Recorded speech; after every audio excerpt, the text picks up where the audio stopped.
Just a short boat ride across the calm seas south of Ternate sits the rival island of Tidore. While stories of Ternate and Tidore often focus on the colonial experience, in this installment of our investigation into narratives of maritime connectivity, we want to explore the crucial role that the sultanates of the two islands played before, during, and after the Europeans, a role that has shifted over time, but remains key to understanding regional connectivity, heritage, and identity for the local communities on the two islands. Most importantly, the sultanates continue to act as a gatekeeper to what could be considered the heart of a local heritage.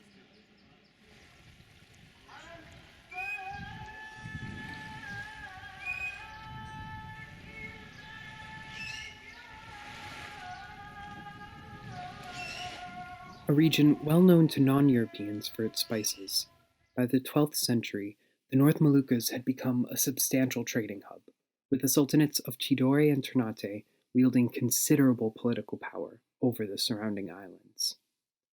From the 16th century onwards, the Islamic sultanates of both islands became entangled in a power struggle for political supremacy in the North Moluccas, with both parties leveraging precarious alliances. Ternate with the Portuguese, and Tidore with the Spanish. A large-scale revolt in Ternate in response to the Portuguese assassination of Sultan Haroun in 1570 is one of the better preserved parts of the Portuguese Fort Castela in Ternate. The mural, a community-made commemoration of the stabbing of Sultan Haroun and the subsequent expulsion of the Portuguese from the island, is an ingenious interpretation with unique imagery. It is also the only explicit reference to the turbulent history of the islands that we saw. The Sultanate's interactions with the Dutch were no less complex and traumatic. Still, we recall how the gate of the Sultan's palace in Ternate opened onto a direct pathway to the 17th century Dutch fort Oranje.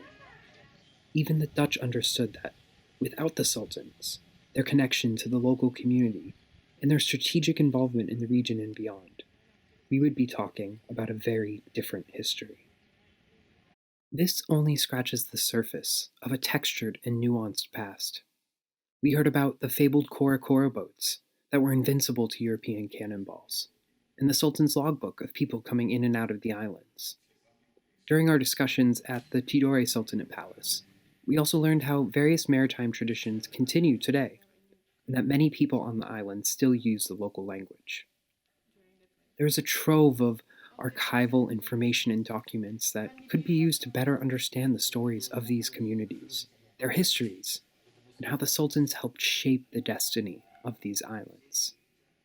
And while the political power of the sultanates has evolved and redeveloped since the middle of the 20th century, to this day, there remain important cultural fixtures and organizational reference points in society on both islands.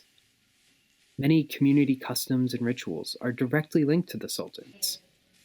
One such ritual that we were able to witness was Morena Bungarampe, a flower-cutting tradition where 3 days a week, women in the community prepare and cut flowers to place on the sultan's graves.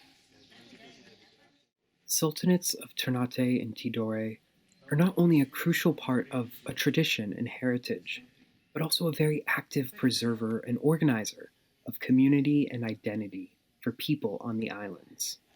They existed long before the Europeans and continue to thrive today. There are, of course, many other sultanates on the archipelago that were and remain powerful. But through our focus on links to maritime trade, the Ternate and Tidore sultanates are critical to understanding how that connectivity and that history inform current discussions on identity in the region.